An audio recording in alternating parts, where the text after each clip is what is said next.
வணக்கம் and welcome to delight cinemas. இந்த வீடியோவில் பார்த்தீங்கன்னா கல்கி படத்தில் இருக்கக்கூடிய ஹிடன் டீடைல்ஸ் பற்றி தான் நம்ம பார்க்க போகிறோம். அதுவும் மெயினாக புராணத்துக்கும் இந்த படத்துக்கும் இருக்கக்கூடிய கனெக்ஷன் எப்படிலாம் கனெக்ட் பண்ணியிருக்காங்க அப்படிங்கிறத பற்றி தான் பார்க்க போகிறோம்.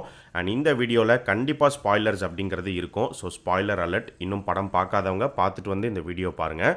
நம்ம சேனலுக்கு நீங்கள் புதுசாக இருந்தீங்கன்னா சேனலை சப்ஸ்கிரைப் பண்ணி சப்போர்ட் பண்ணுங்கள். இப்போ வாங்க வீடியோக்குள்ளே போகலாம். இந்த கல்கி படத்தில் பிரபாஸ் ப்ளே பண்ணியிருக்கிற கேரக்டருடைய பேர் வந்து பைரவா. ஸோ படம் பார்க்கும்போது ஆரம்பத்தில் பார்த்தீங்கன்னா மற்ற கதாபாத்திரங்களை விட இந்த பைரவா கதாபாத்திரம் வந்து ரொம்பவே சுமாரான சாதாரண ஒரு கதாபாத்திரமாக தான் இருக்கும். பட் படம் முடியும் போது பைரவாவும் ஒரு ஸ்ட்ராங்கான ஒரு கதாபாத்திரம் தான் அப்படிங்கிற மாதிரி தான் காமிச்சு முடிச்சிருப்பாங்க. கர்ணனுடைய மறு ஜென்மம் தான் பைரவா அப்படிங்கிற மாதிரி காமிச்சிருப்பாங்க. ஸோ கர்ணன் பைரவா இவங்களுக்குள்ள இருக்கிற சிமிலாரிட்டிஸ் அண்ட் டிஃப்ரென்ஸ் என்ன அப்படின்னு பார்க்கும்போது ஃபர்ஸ்ட் டிஃப்ரென்ஸ் என்ன அப்படின்னு பார்த்தீங்கன்னா, கர்ணனை பொறுத்த வரைக்கும் கர்ணன் கிட்ட வந்து எது கேட்டாலுமே அவர் இல்லைன்னு சொல்ல மாட்டார், எல்லாத்தையுமே வந்து கொடுத்துருவாரு. அப்படி வாரி வழங்குற ஒரு வள்ளல். ஆனால் இங்கே அப்படியே ஆப்போசிட்டாக காமிச்சிருப்பாங்க. பைரவாவை பொறுத்த வரைக்கும் ஒரு செல்ஃபிஷான ஒரு ஆள். அவருக்கு என்ன தேவையோ அதை மட்டும்தான் வந்து அவர் பார்ப்பார். அவரை பொறுத்த வரைக்கும் காம்ப்ளெக்ஸ்குள்ளே போகணும். ஸோ அதுக்காக அவர் என்ன வேணாலும் செய்வார். அப்படியான ஒரு ஆளை தான் இந்த படத்தில் பைரவா வந்து காமிச்சிருப்பாங்க. அண்ட் அதே மாதிரி பைரவாக்கு வந்து பார்த்தீங்கன்னா நிறைய கடன் இருக்கிற மாதிரியுமே காமிச்சிருப்பாங்க. சிமிலாரிட்டிஸ் எடுத்துக்கிட்டோம் அப்படின்னா, கர்ணன் வந்து சூரிய புத்திரன், கர்ணனுடைய அம்மா வந்து குந்தி தேவி. ஆனால் அவங்க கர்ணனை வந்து நதியில் விட்டுருவாங்க.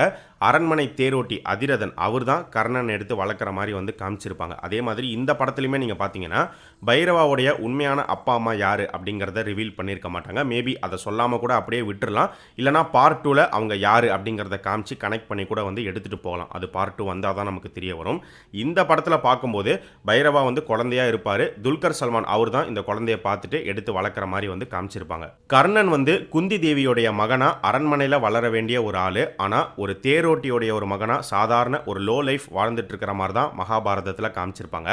அதே மாதிரி இந்த கல்கி படத்தில் பார்த்தீங்கன்னா பைரவாவும் ஒரு லோ லைஃப் தான் வாழ்ந்துட்டு இருப்பார். சொல்லப்போனால் பைரவா மட்டும் இல்லை, இந்த உலகத்தில் வாழ்கிற எல்லாருமே லோ லைஃப் தான் வாழ்ந்துட்டு இருப்பாங்க. ஏன்னா இந்த உலகமே அழிஞ்ச நிலைமையில தான் வந்து இருக்கும், எதுவுமே வந்து இருக்காது. அதனால தான் பைரவா வந்து காம்ப்ளெக்ஸ்குள்ளே போகணும் அப்படின்னு நினைப்பார். ஏன்னா காம்ப்ளெக்ஸில் அழகான ஒரு உலகமே வந்து இருக்கும், சுத்தமான காற்று, நல்ல தண்ணி அப்படின்னு எல்லாமே வந்து இருக்கும். அண்ட் நீங்கள் பார்த்தீங்கன்னா காம்ப்ளெக்ஸில் வந்து பணக்காரங்க மட்டும்தான் வாழ்ந்துட்டு இருக்கிற மாதிரி வந்து அந்த பாட்டில் வந்து காமிச்சிருப்பாங்க. ஸோ மேபி சொல்ல முடியாது, பைரவா வந்து காம்ப்ளெக்ஸில் பிறந்த ஒரு குழந்தையா கூட வந்து இருக்கலாம். அங்கிருந்து ஏதோ ஒரு காரணத்துக்காக அவரை கீழே கொண்டு வந்து பூமியில் விட்டுட்டு போகிற மாதிரி கூட வந்து இருக்கலாம். அது பார்ட் 2 வந்தால் தான் நமக்கு தெரிய வரும். கர்ணன் வந்து பிறக்கும் போதே கவச குண்டலத்தோட பிறந்திருப்பார். ஸோ அந்த கவசத்துக்கான ஒரு கனெக்டாக இந்த படத்தில் பைரவா வந்து பார்த்தீங்கன்னா எப்போவுமே ஒரு சூட் ஒன்று போட்டிருக்க மாதிரியே வந்து காமிச்சிருப்பாங்க. அண்ட் இதை தாண்டி பைரவாவுடைய லுக் எடுத்துக்கிட்டோம் அப்படின்னா, அவருடைய அந்த லாங் ஹேர் ஸ்டைலாக இருக்கட்டும், பியர்டாக இருக்கட்டும், அப்புறம் கையில் பார்த்தீங்கன்னா டேட்டூ பண்ணியிருப்பார். ஸோ இதெல்லாம் வந்து யார்கிட்டேருந்து அவர் இன்ஸ்பயர் ஆயிருக்கலாம் அப்படின்னு பார்க்கும்போது, அவரை வளர்த்த கேப்டன் துல்கர் சல்மான் அவர்கிட்டேருந்து தான் அவர் இன்ஸ்பயர் ஆயிருக்கணும். ஏன்னா துல்கர் சல்மானும் பார்த்தீங்கன்னா இதே மாதிரி தான் இருப்பார். லாங் ஹேர் ஸ்டைல் வச்சிருப்பாரு, பியர்டு வச்சிருப்பாரு. அவர் கையிலும் இதே மாதிரி வந்து டேட்டூலாம் இருக்கும். ஸோ அவர்கிட்ட தான் எல்லாத்தையுமே பைரவா கற்றுப்பார். அதே மாதிரி அந்த லுக் இன்ஸ்பிரேஷனும் இருக்குது அப்படிங்கிற மாதிரி வந்து காமிச்சிருப்பாங்க. மகாபாரதத்தில் போர் நடந்துட்டு இருக்கும் போது கர்ணனுடைய தேர் வந்து ஒரு பள்ளத்தில் மாட்டிக்கும். அப்போ கர்ணன் கீழே இறங்கி அந்த தேருடைய சக்கரத்தை வந்து தள்ள முயற்சி பண்ணும்போது அந்த சமயம் அர்ஜுனன் வந்து கர்ணனை அட்டாக் பண்ணிடுவார். ஸோ இந்த தேருக்கான ஒரு ரெஃபரன்ஸ் இந்த படத்தில் 2 இடத்துல வந்து காமிச்சிருப்பாங்க. எங்கெங்க அப்படின்னு பார்த்தீங்கன்னா, ஃபர்ஸ்ட் வந்து இந்த படத்தோடைய இன்டர்வல் பிளாக், கரெக்டாக அந்த இன்டர்வல் பிளாக் சீக்வன்ஸில் ஒரு பெரிய சக்கரம் கீழே விழ வரும். அதை பைரவா தான் தடுத்து நிறுத்துற மாதிரி காமிச்சிருப்பாங்க. அப்போ அந்த சீன் பார்க்கும்போது ரொம்ப நார்மலாக தான் இருக்கும். ஆனால் படத்தோடைய எண்டில் கர்ணன் தான் பைரவா அப்படின்னு தெரிய வரும்போது அந்த சீனுக்கான இம்பார்ட்டன்ஸ் வந்து புரிய வரும். எப்படி கர்ணனுக்கு அவருடைய தேரோ அதே மாதிரி இந்த படத்தில் பார்த்தீங்கன்னா பைரவாக்கு அவருடைய அந்த புஜ்ஜி வெஹிக்கிள். ஸோ பைரவா அஸ்வத்தாமன் இவங்களுக்குள்ள ஒரு பெரிய சண்டையே நடக்கும். அப்போ ஒரு கட்டத்தில் பார்த்தீங்கன்னா புஜ்ஜி வந்து அஸ்வத்தாமனை அட்டாக் பண்ண வரும். ஆனால் அஸ்வத்தாமன் அவருடைய காலால் புஜ்ஜியை தடுத்து நிறுத்தி புஜ்ஜியோடைய ஒரு வீலை வந்து பிச்சு எரிஞ்சிடுற மாதிரி காமிச்சிருப்பாங்க. ஸோ இந்த ஒரு சீனுமே கர்ணன் தேர் சக்கரத்துக்கான ஒரு ரெஃபரன்ஸ் மாதிரி தான் வந்து இருந்துச்சு.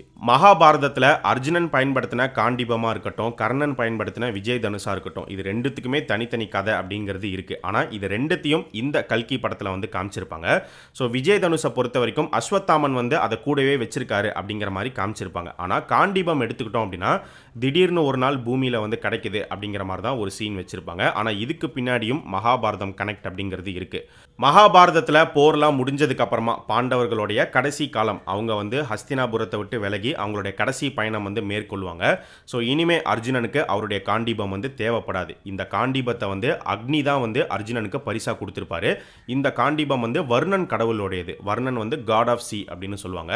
ஸோ அக்னி வந்து அர்ஜுனன் கிட்ட என்ன சொல்லுவார்னா, இதை மறுபடியும் நீ வர்ணனுக்கே கொடுத்துரு அப்படின்னு சொல்லும்போது அர்ஜுனன் வந்து அவருடைய காண்டிபத்தை வந்து கடல்ல விட்டுறாரு அப்படிங்கிற மாதிரி தான் வந்து சொல்லியிருப்பாங்க. அதை எப்படி இப்போ இந்த கல்கி படத்தோட கனெக்ட் பண்ணுறாங்க அப்படின்னு பார்த்தீங்கன்னா, கல்கியில் காட்டப்படுற இந்த உலகம் வந்து ரொம்பவே மோசமாக இருக்குது. கடலே வந்து கிடையாது, எல்லாமே பாலைவனமாக இருக்குது. ஸோ அப்போது அர்ஜுனனால் கடலில் விடப்பட்ட அந்த காண்டிபம் இப்போ ஒரு கட்டத்தில் பூமியில் கிடைக்குது அப்படிங்கிற மாதிரி காமிச்சு கனெக்ட் பண்ணியிருக்காங்க.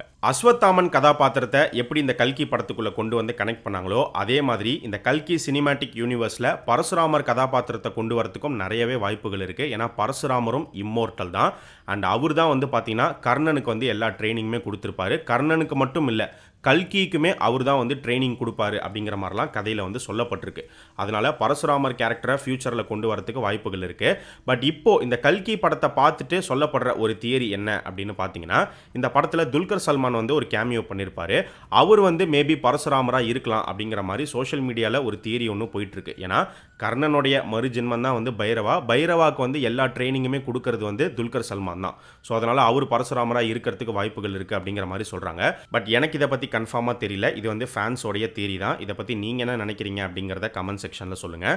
ஆனால் பரசுராமர் வந்து ஒரு இம்மோர்டல் அப்படிங்கிறதுனால கண்டிப்பாக இந்த மாதிரி ஒரு மாடர்ன் லுக்கில் அவர் இருக்க மாட்டார் அப்படின்னு நினைக்கிறேன்.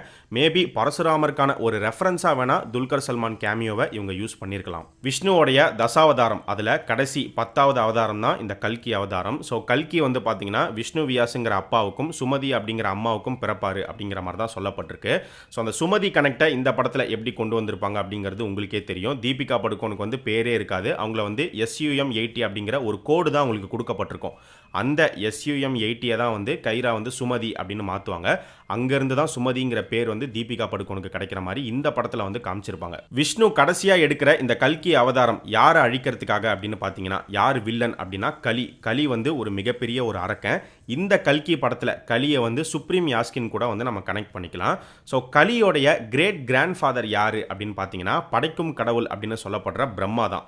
அதே மாதிரி இந்த படத்துலையுமே பிரம்மாக்கான ரெஃபரன்ஸுமே வச்சிருப்பாங்க. சுப்ரீம் யாஸ்கின் உருவாக்கியிருக்கிற அந்த காம்ப்ளெக்ஸில் வந்து ஒரு பெரிய சிம்பிள் மாதிரி ஒன்று இருக்கும், ஒரு லோகோ மாதிரி இருக்கும். அந்த லோகோக்குள்ளே இருக்கிற போஸ் வந்து பார்த்தீங்கன்னா பிரம்மாவுடைய போஸ் தான். அதை எடுத்து இவங்க ஒரு சில மாடிஃபிகேஷன்ஸ் வந்து பண்ணியிருப்பாங்க.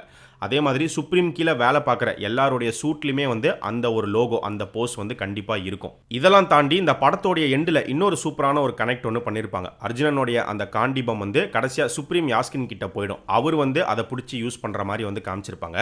அந்த காண்டிபத்தை யார் உருவாக்கியிருப்பா அப்படின்னு பார்த்தீங்கன்னா பிரம்மா தான். இன்னொரு பயங்கரமான ஒரு மகாபாரதம் கேரக்டர் கனெக்ட் அப்படிங்கிறது இந்த படத்தில் இருக்கு. பார்ட் 2ல அதை கொண்டு வந்தாங்கன்னா செமையாக இருக்கும். அது என்ன அப்படின்னு பார்த்தீங்கன்னா, கலி பற்றி நான் சொல்லியிருந்தேன். கலி வந்து ஒரு மிகப்பெரிய அரக்கன். ஸோ கலியோடைய ரெஃபரன்ஸ் வந்து மகாபாரதத்திலே இருக்குது. என்ன சொல்லப்படுது அப்படின்னா, கலியோடைய ஒரு அவதாரம், ஒரு ரீபர்த் தான் துரியோதனன் அப்படிங்கிற மாதிரியுமே வந்து சொல்லப்படுது.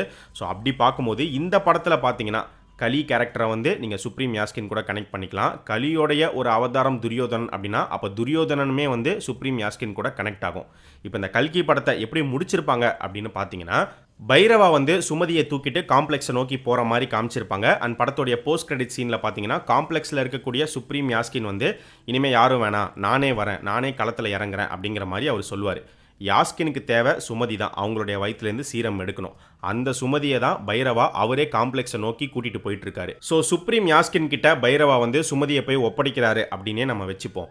கர்ணனுடைய மறுஜென்மம் தான் பைரவா. அதே மாதிரி துரியோதனனை வந்து இங்கே சுப்ரீம் யாஸ்கின் கூட கனெக்ட் பண்ணிக்கலாம். அப்படின்னா மகாபாரதத்தில் எப்படி கர்ணனுக்கு அங்க தேசத்தை கொடுத்து துரியோதனன் கர்ணனை உயர்த்தினாரோ, அது மூலிமா இவங்களுக்குள்ள ஒரு நட்பு உண்டாச்சோ, மேபி அதே விஷயம் இந்த படத்தில் நடக்கிறதுக்கும் வாய்ப்புகள் இருக்குது.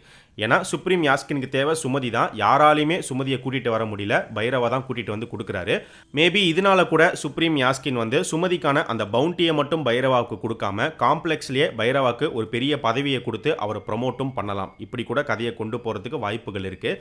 இது வந்து ஒரு கெஸ் மட்டும்தான். பார்ப்போம் அடுத்த பார்ட்டில் எப்படி எடுத்துகிட்டு போகிறாங்க அப்படின்னு. ஸோ இந்த வீடியோவில் நம்ம பார்த்த ஹிடன் டீட்டெயில்ஸை தாண்டி இன்னும் நிறைய இன்ட்ரெஸ்டிங் டீடைல்ஸ் அப்படிங்கிறது இந்த கல்கி படத்தில் இருக்கு. கண்டிப்பா அது எல்லாத்தையுமே இன்னொரு வீடியோல வந்து நம்ம பார்க்கலாம். நீங்க இந்த கல்கி படத்தில் நோட்டீஸ் பண்ண டீடைல்ஸ் ஏதாவது இருந்துச்சுன்னா அது என்ன அப்படிங்கறத இந்த வீடியோவுடைய கமெண்ட் செக்ஷன்ல சொல்லுங்க. இந்த வீடியோ உங்களுக்கு பிடிச்சிருந்துச்சுன்னா லைக் பண்ணுங்க, ஷேர் பண்ணுங்க, மறக்காம நம்மளுடைய சேனலை சப்ஸ்கிரைப் பண்ணி சப்போர்ட் பண்ணுங்க.